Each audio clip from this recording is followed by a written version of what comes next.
Sariya blo jamukan lajɛbagaw Sherifula Jabaramuso ka nin kuma in ma sɔrɔ aw sigin bɛ k'aw ɲɛmada aw ka jamukan sariya bulon fɛ. Don tɛmɛnenw na an kun ye layidu ta aw ye k'a fɔ min ye Sikaso jamukanw ye an na tɛmɛ ni o ye. Nka ka kɛ ni waati tɛmɛcogo ye an ye a ŋaniya bi pôle économique a kun bɛ yɛlɛmaba kura wɛrɛw donna a kɔnɔna na ka fanga kɔrɔw d'a ma.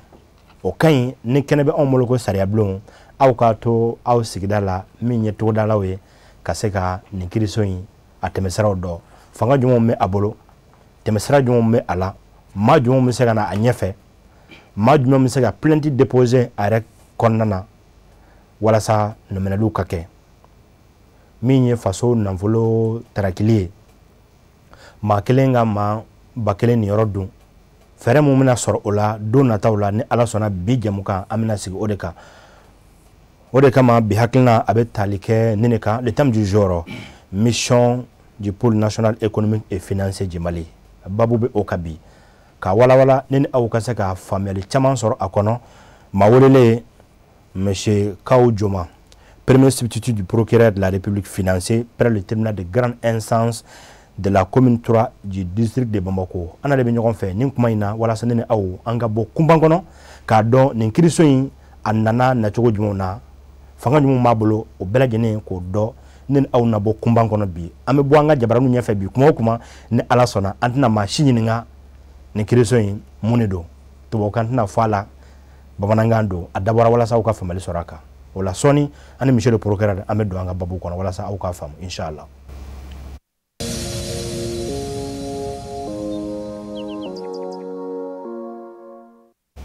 Foli ni waleɲuman dɔn o ye aw ta ye, aw sɛgɛmaliw ɲɛnamaliw aw kɛ mɛn ka sariya bulon ta k'a kɛ kalanso ye aw bolo. A mana kɛ yɔrɔ yɔrɔ walasa maa mun bɛna a kɔnɔ u bolo bɛ baara la, a dɔnbagaŋanaw de bɛna kɛnɛ kan ka na sariya ɲɛfɔ a nacogo la, jamana forobacɛw ka baara k'o ɲɛfɔ. O la anw bɛ aw de kama mun ka di o ye o ka kɛ, an bɛ WhatsApp numéro bila aw ka bolo kan. O kibaru an b'o ta k'o mɔgɔw wele walasa walawalali ka don o la. An b'a fɔ ko aw bisimila aw ka jamukan sariya bulon kɔnɔna na. Monsieur le procureur, an bɛ fɔ k'i waleɲuman dɔn. Yɔrɔ janya o n'a ta bɛɛ i ye baara bɛɛ bila ka na an ka kɛnɛ kan min ye jamana kɔnɔdenw ye ka se k'u kunnafoni. I y'o min kɛ an b'o foli ni waleɲuman dɔn k'i la. Bi ni an ko ko pôle économique an fɛn o fɛn ma kalan an bɛ a fɔ an da la kuma bɛɛ ko pôle économique. Ɔ an b'a fɛ ka dɔn pôle économique yɛrɛ ye mun ye ani a ka laɲini ye jumɛn ye. Monsieur Bassirou i ni ce i ka weleli la. N bɛ fɔlɔ ka aw fo aw min sɔnna ka wele bila an ma an ka se ka an da don pôle national économique et financier parce que tɔgɔ yɛlɛmana fɔlɔ a tun bɛ fɔ ko pôle économique et financier et maintenant depuis 2021 sariya dɔw bɛ yen nɔ min y'a sigi sen kan sariya la loi numéro 2021 051 du 29 septembre 2021 o de ye pôle national ko fɔ an ka arsenal kɔnɔ minnu a bɛ fɔ ma ko pôle national économique et financier PNF an b'a wele ten surumana PNF i b'a dɔn jamana kɔnɔ banajugu bɛ mɔgɔ minɛ gɛrɛntɛnjugu bɛ mɔgɔ minɛ i n'a fɔ guerre n'a ɲɔgɔnnaw solution bɛ ɲini a la walasa ka a kɛlɛ i n'a fɔ an ye Covid ye guerre an yɛrɛ bɛ Mali bɛ guerre la mais yuruku fana o ɲɔ ɲɛnenba don an ka jamana kɔnɔ o de kosɔn jamana ɲɛmɔgɔw ye a miiri k'a fɔ ko u ka cɛkɛda dɔ sigi an ka jamana kɔnɔ min bɛ wele pôle national économique et financier min bɛ kɛ sababu ye ka yuruku kɛlɛ a n'a minnu bɛ o walejugu ninnu kɛ minnu dɔrɔbɔlen bɛ yuruku la k'o kɛlɛ ka bɔ an ka jamana kɔnɔ. Pôle national nana au cogo de la donc avec cette loi au sariya ne nana n'a ye donc depuis 2021 mais a waleyara mutation tɛmɛnen le 8 juin 2023 voilà procureur nommé à la a n'a ka substitut ani juge d'instruction spécialisé minnu kɛrɛnkɛrɛnnen don sɛgɛsɛgɛli dɔrɔn na o tɛ fɛn wɛrɛ kɛ o baara kɔnɔ ani kiiri bunakun kan minnu bɛ kiiri kɛ.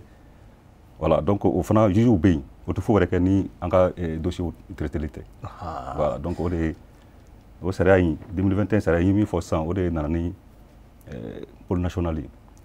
a diyara n ye an ye faamuyali caman sɔrɔ pôle yɛrɛ sigicogo kan a n'a composition i da sera o ma dɔɔni bi ni an ye jateminɛ kɛ a kɔnɔna na pôle national danfara jumɛn bɛ ale ni parquet tɔw ni ɲɔgɔn cɛ n'an ye misali ta parquet kan par exemple an bɛ danfara jumɛn sɔrɔ ale ni tribunal tɔw parquet ni ɲɔgɔn cɛ. Donc pôle national ye parquet dɔ ye a bɛ fɔ o ma ko parquet spécialisé n'i ye parquet tɔw ta a n'an ka parquet a bɛɛ nominɛni u bɛɛ bɛ nominɛni de kɛ danfara min bɛ yen nɔ infraction dɔw de bɛ yen sariya kɛsɛ kɔnɔ min ye an ka compétence ye o de danfara ye sinon i kɛra parquet i bɛ pôle national la o i bɛ juridiction parquet wɛrɛ la o a bɛ fɔ o ma ko parquet ordinaire olu bɛɛ bɛ nominɛni de kɛ mais infraction dɔw bɛ yen nɔ a bɛ n'a fɔ blanchiment d'argent ninnu faux monnayage faux usage de faux o n'a ɲɔgɔnnaw ani corruption o infraction ninnu défini don code kɔnɔ donc an bɛ nominɛni de kɛ o la donc parquet tɔw tɛ se ka o nominɛni kɛ o de ye danfara belebeleba ye i n'a fɔ sisan ni mɔgɔ faga kɛra sisan assassinat pôle national tɛ se ka nominɛni kɛ o la o donc voilà non pôle tɔw bɛ yen par exemple commune 3 la ni mɔgɔ faga kɛra ni assassinat bɛ yen sisan o procureur bɛ yen min bɛ o nominɛni kɛ mais ni corruption wale bɛ yen passation de marché kɛra yuruguyurugu kɛra la n'o nominɛni bɛ yen o ye pôle national ye donc infraction dɔw de bɛ yen nɔ an bɛ n'o kɛra dɔrɔn ni bien ni sɔmi kɛra ma bien n'a fɔra an ye n'an bɔra kalama donc an bɛ nominɛni kɛ k'a sɔrɔ parquet tɔw bɛ yen olu tɛ se ka o nominɛni kɛ o b'an ka compétence kɔnɔ a bɛɛ ye nominɛni ye nka kɛrɛnkɛrɛnnenya bɛ aw ta la voilà infraction dɔw de bɛ yen nɔ sariya kɛsɛ minnu ye o fɔ ni an ka loi in ta n ye loi min fɔ article 609 nouveau 69 a nouveau o ye infraction d'amendement cité ka na donc n'o kɛra dɔrɔn o ye an ka compétence ye an bɛ se ka nominɛni kɛ o la a faamuna mais an tun bɛ anw yɛrɛ ye a kɔnɔ k'a fɔ pôle économique sani national ka d'a kan an tun b'a mɛn pôle économique Kayi pôle économique Mopti pôle économique Bamako c'est ça o pôle tɔ ninnu olu ko bɛ kɛ cogo di yala o dabilara wa walima a bɛɛ concentré la aw ka niveau kan o pôle saba in pôle Kayi pôle économique ani Bamako ta in ani Mopti ta in o pôle saba de cira ka kɛ pôle kelen ye a compétence o de y'a danfara filanan ye k'a fɔ ko ni infraction dɔw bɛ yen nɔ fɛn dɔw bɛ yen nɔ fɛn wale dɔw bɛ yen n'o kɛra an bɛ se ka nominɛni kɛ nka jamana yɛrɛ kɔnɔ Mali bumɛ bɛɛ ni infraction kɛra yɔrɔ o yɔrɔ ka taa Kayi fo ka taa Kidal ka taa Kolokani fo ka taa Kajolo ni fɛn fɛn kɛra o kɔnɔna na a kɛra Mali cakɛda ye o a kɛra collectivité o ou bien a kɛra secteur privé kɔnɔ ni yuruguyurugu wale kɛra donc jamana kɔnɔ dɔrɔn an ka compétence de bɛ fɛngɛ o la. Monsieur le procureur i da sera yɔrɔ dɔ ma ko hali secteur privé o kɔrɔ hali kɛnyɛrɛye baarakɛda ninnu ni a kɛra yen nɔ aw bɛ se ka nominɛli k'o la. Bien sûr parce que n'i ye jateminɛ kɛ sisan marché ninnu na sisan ani faux monnayage i bɛ taa sɔrɔ secteur privé dɔ la yuruguyurugu bɛ se ka kɛ parce que marché public ninnu bɛ passer olu bɛ appel d'offre ninnu c'est le secteur privé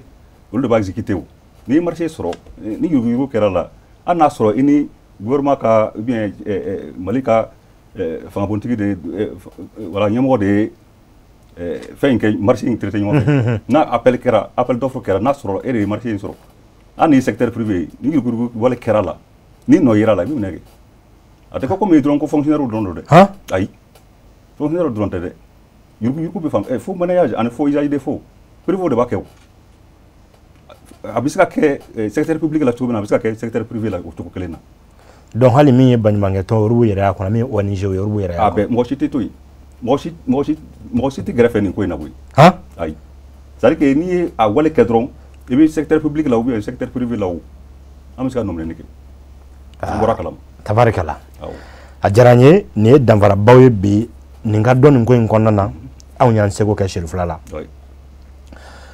ka parquet invité kana kɛnɛ kan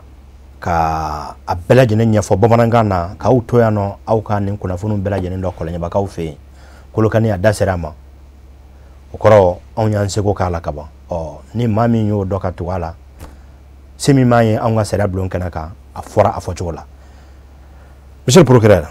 bi ni anye alaje ida sera ni bema min yanga bi hakna yere la mission du pôle national économique et financier na ya ta kalaje aw ka bara be sinsin munga mission badjumon be no ni abala ka barake no wala saka o mission no ate très bien bon pôle national ni faut la ka sera que c'est mais pour faire le débat à mission définie parce que spécialisé par là et procureur de la République financier on a qu'à substitut les substituts les 5 substituts le procureur de la République on a qu'à substitut duru pour le débat greffé barake le taille nominé na nominé que ni c'est ce que ko quand ka kala am président du tribunal saisi mais commune 3 tribunal grande instance am bo saisi abi juge d'instruction doit désigner même c'est que li ka approfondi ka fesse na soro ko reta akoro donc au juge d'instruction nous c'est que là au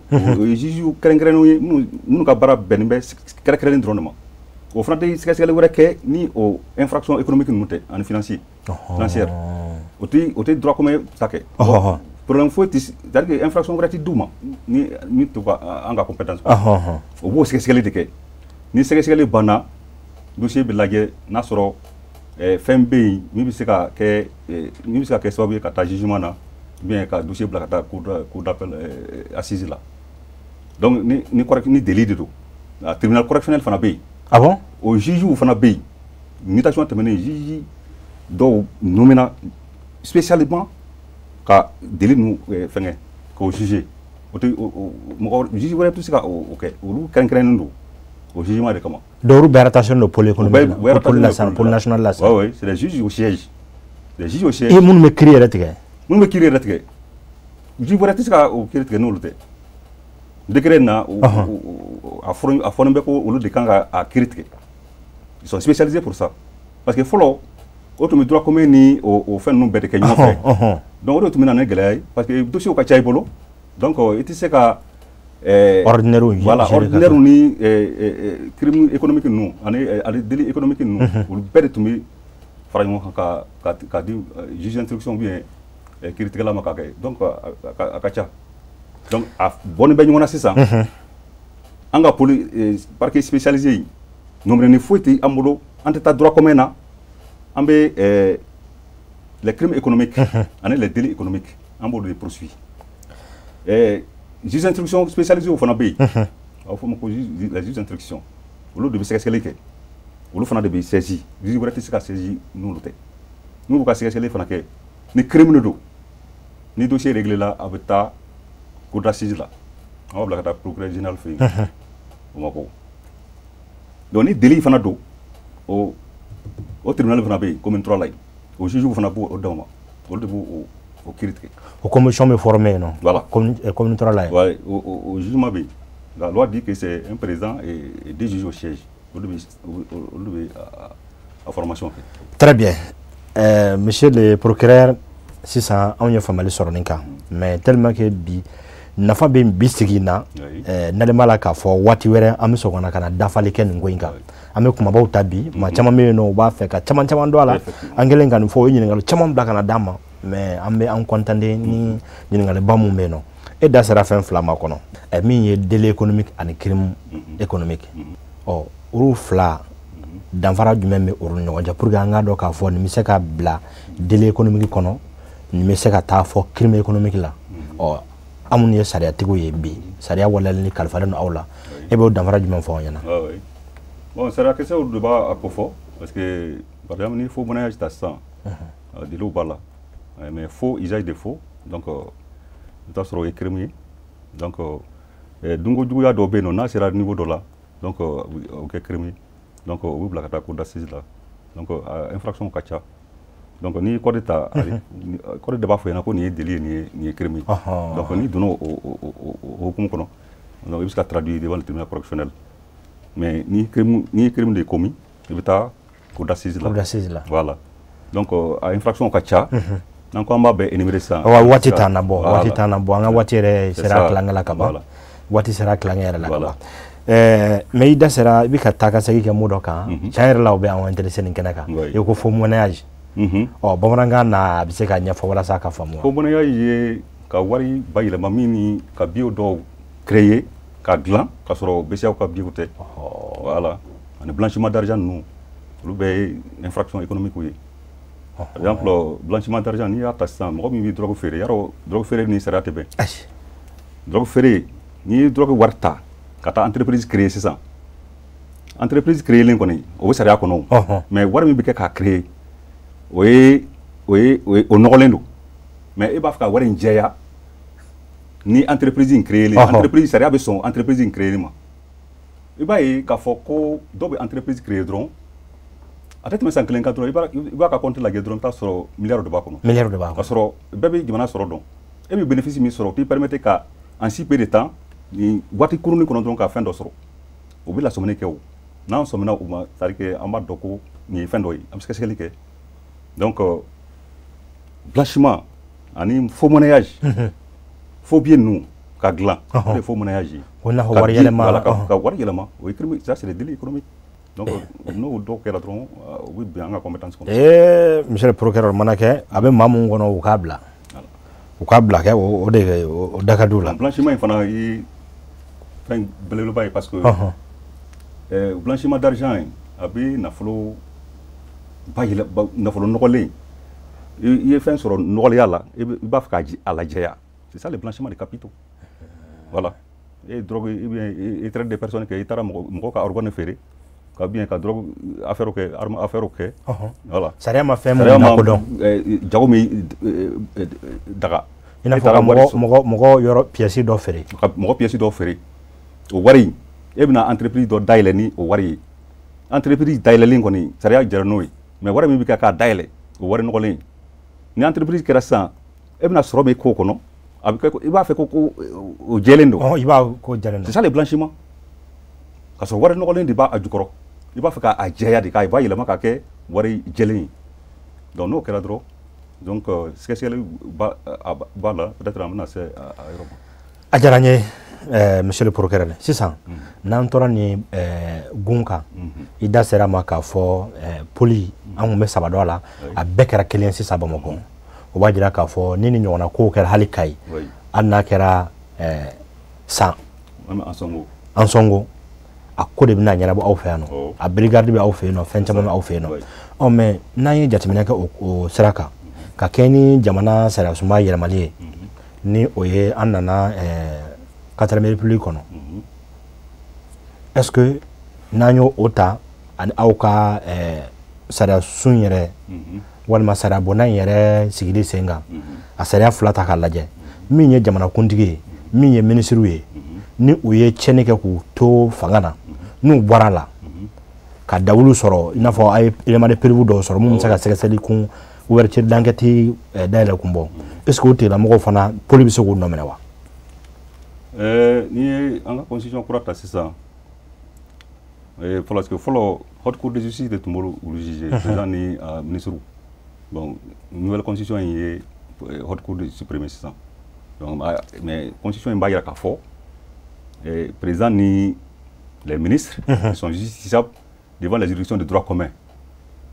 donc les ministres ninnu constitution b'a fɔ ko ministre bɛ se ka traduire devant la cour suprême ani président fana n'a bɔra fanga na a bɛ se ka traduire devant les juridictions de droit commun constitution b'o de fɔ maintenant ko fo président ka bɔ fanga de la fɔlɔ ka sɔrɔ k'a nominer mais fɛn ninnu gulonnen bɛ to on appelle la prescription est suspendue donc n'a bɔra fanga na kalo kelen dɔrɔn a bɛ se ka nominer donc sariya b'o de fɔ mais ministre ninnu olu bɛ se ka nominer devant la cour suprême. Ok an ka kɛ sisan nɔ misali la ministre dɔw bɔra ministeriya la a bɛ san kelen ma walima dɔw ta bɛ se ka taa hali san saba la n'i bɔra a la kaban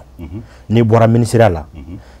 misali la i ye wari mun ŋanamu ka sɔrɔ i ta tɛ faso nafolo i y'a ŋanamu k'i to i ka ministeriya baara la i bɔlen ministeriya la nafoloko sira kan poli national bɛ se k'i nominer wa. I bɛ se ka nominer i bɛ se ka nominer parce que ni infraction bɛ yen ka ban tant que a ma prescrit parce que les infractions même tant que a ma prescrit i bɛ se ka nominer i bɛ se ka nominer i bɛ se ka foyi t'a la. Ministre bɛ se ka nominer. Ministre bɛ se ka nominer hali président bɛ se ka nominer n'a bɔra président la a bɛ se ka nominer ma tɛ ministre ma. Alors bi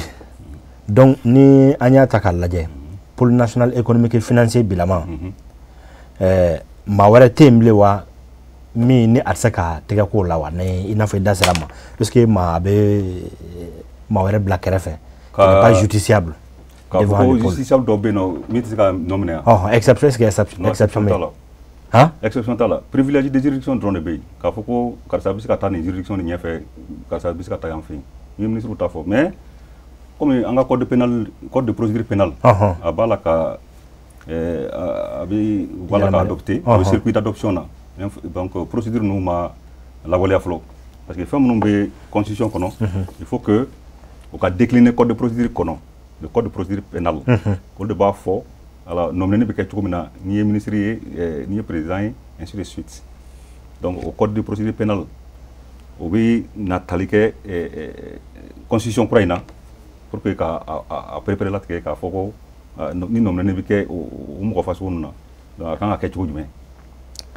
donc nouveau code o fɛngɛ mais o ma bɔ circuit kɔnɔ fɔlɔ. ok donc an bɛ se ka a jigiya k'a fɔ le code pénal et le code de procédure pénale ale bɛna adapter a bɛna yɛlɛmaw bɛna don a la ka adapter justement yɛlɛma fɛn o fɛn donna fɛn ninnu kɔnɔ walasa fili ni manjanga min b'a kɔnɔ ka se k'o bɛɛ lakile. voilà parce que n'i y'o fɔ kun na yɔrɔ constitution fɔlɔ kɔnɔ kɔrɔlen kɔnɔ haute cour de tun bɛ yen a tun fɔra ko haute cour de justice ko de bɛ ministre ni président juger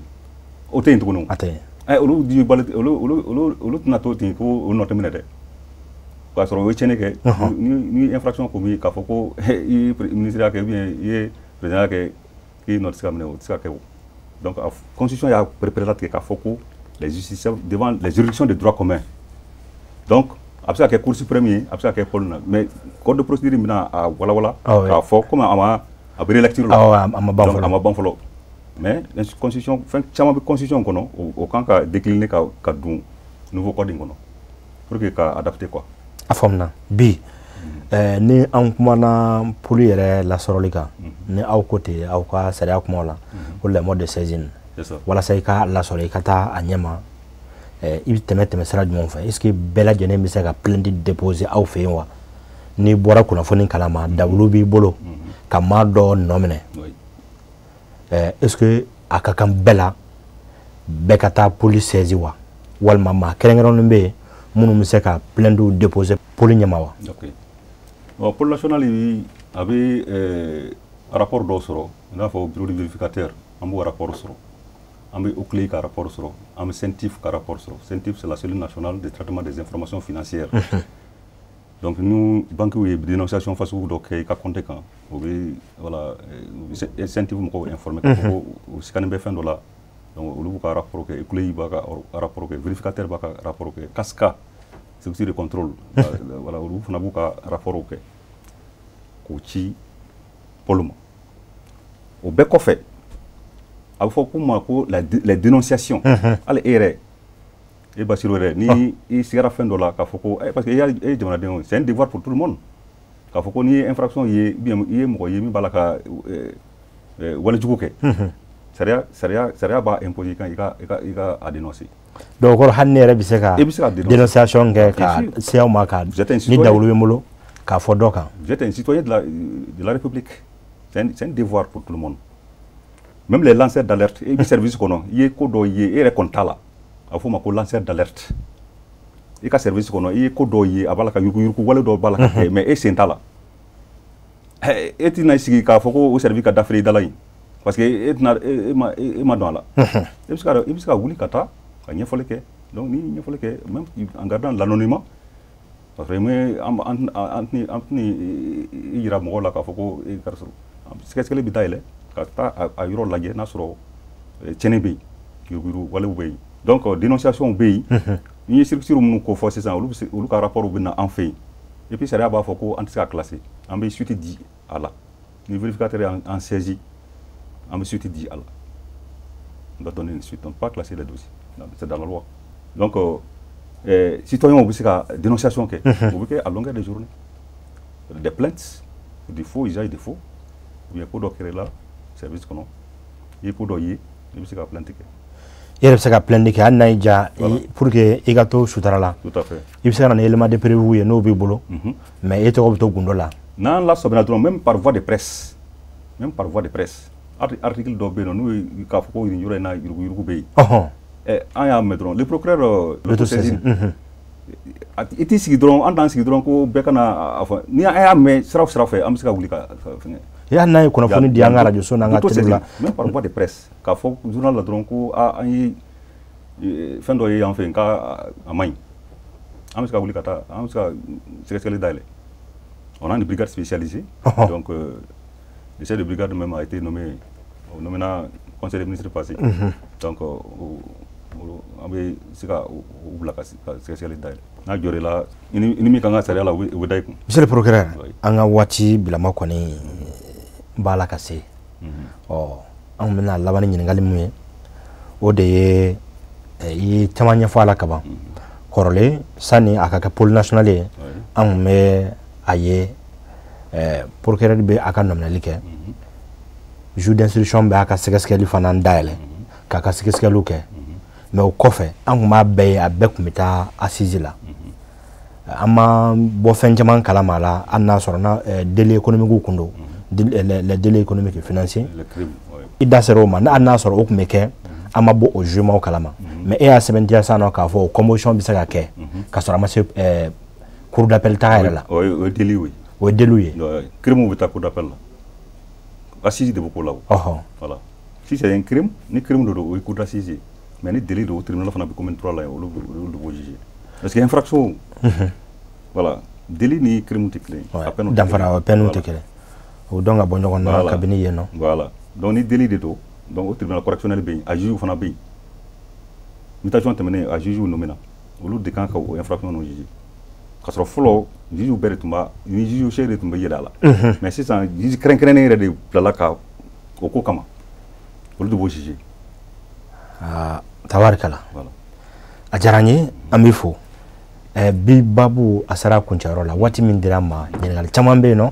maa dɔ jaabiw caman bɛ yɛrɛ bolo n'i ye ko daminɛ a tɛna kɛ laban ye an na jɛmukan wɛrɛw ta bi ta ye an k'a dɔn fɔlɔ pour yɛrɛ ye mun ye a bɛ se ka mun kɛ a tɛ se ka mun kɛ tɛmɛsira jumɛn b'a la walasa i k'a lasɔrɔ i da sera dénonciation ma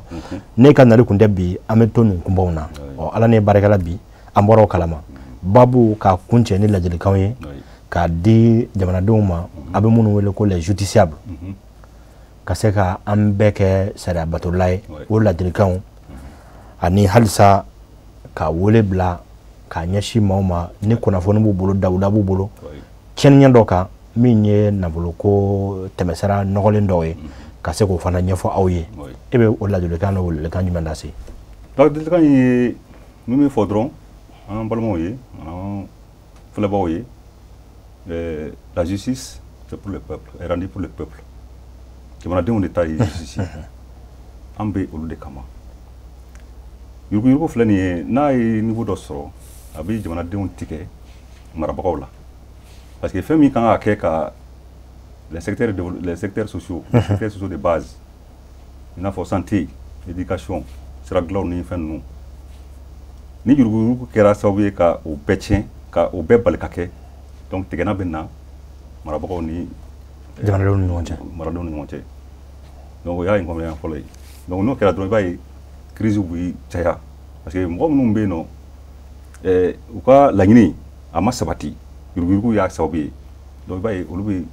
wuli ka kuma bɛ caya ne yɛrɛ bɔra Abuja atelier dɔ la a yirala k'a fɔ ko yuruguyurugu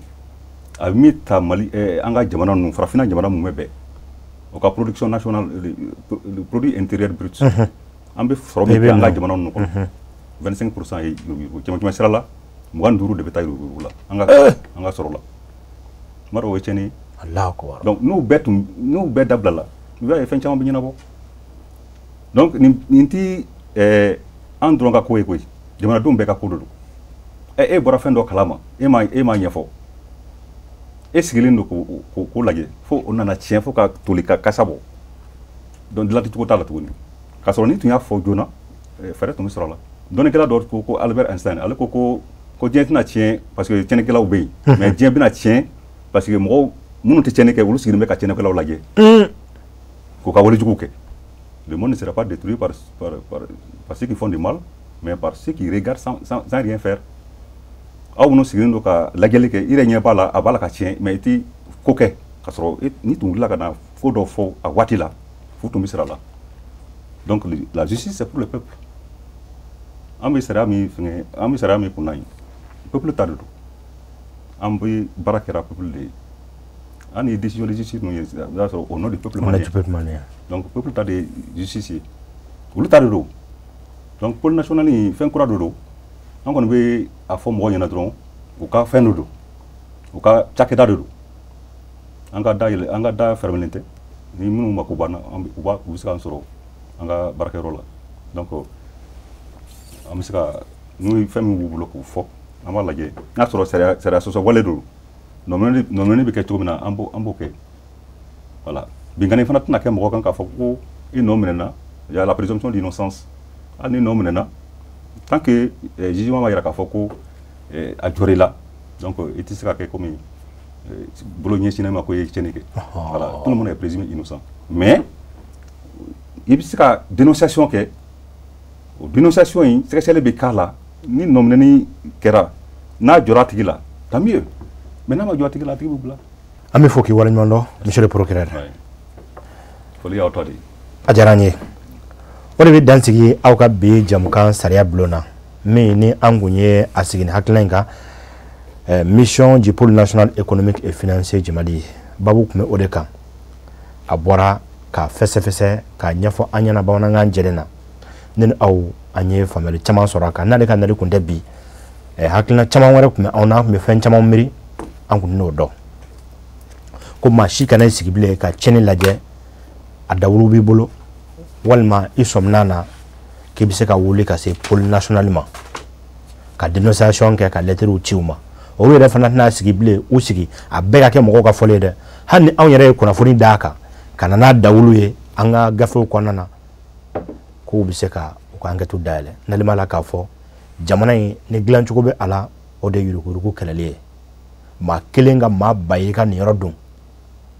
ani beta kundiri ma nalima la ka fo hali amenga kule barako mina chama mu saka bola kenya ko e kolso anga sira ko ni baraji ni misaka noga wala ni kenenga ambe procureur national fo monsieur Mohamedine Aoussa procureur pour le pôle national économique et financier du Mali anga folbise ama angula ka lettre ci ama o kofe o dongele na ana e nyogoyen aya jira ka fo unana ni kenenka barla chama me angwa lettre bu suma o be silence garder menu ya jira na ka fo anga kenay u tade bari o bina kana nyefo sariya tara jamana de mun togola ni abe lawala o jamana de mun togola abe bolo jamana de mun kan ko kana nyefo nyana kana kaminu ubame mamunye ni me nu yu to ka do asraka anwo oro be ijoroke babu akmen neka nalmala ka fo aw kan nyingal be majabi dona tawla pôle économique ana to nyombulo wala sa ka fesabsalike temasara nunga mi nye sibere criminalité nalmala ka fo o fanaye fen kura dailele ka fana yele sanfé ka sen njogoina nalmala ka fo dona tawla o fana nan kenenka amun seko de ne ka sariya ta ka fo aw nyina aw ka kana aw be mumme ne ba fo la nen aw ana nyogon soro dongere sariya blo jam kan ka sika so ka fe no assalamu alaikum wa rahmatullahi ta'ala barakatuh